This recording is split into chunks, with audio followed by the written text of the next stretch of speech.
Это уже выходит за рамки. Досмотрите это видео до конца, и вы узнаете, как по предварительным данным граждане Кыргызстана избили двух таджикских школьниц. Подписывайтесь на наши обновления, чтобы всегда оставаться в курсе событий. Группа жителей кыргызского села Кокташ 23 числа забросала сначала таджикских школьниц камнями, а затем избила их. Инцидент произошел вблизи таджикского села Саманийон, Джамоата Чаркух. Об этом сообщили местные жители в источник в мэрии Исфары. В 11:00 кыргызские жители из приграничного села Кокташ сначала забросали камнями двух девочек.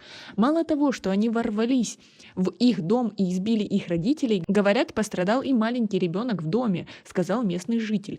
По его словам, у мужчины сломана челюсть и нос, он госпитализирован в больницу.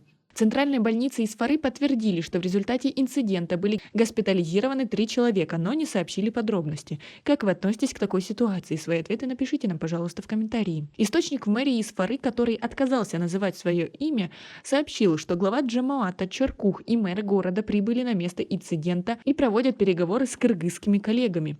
Официально в мэрии эту информацию не подтвердили. Между тем, как пишет кыргызское издание, в инциденте с кыргызской стороны якобы также участвовали школьники.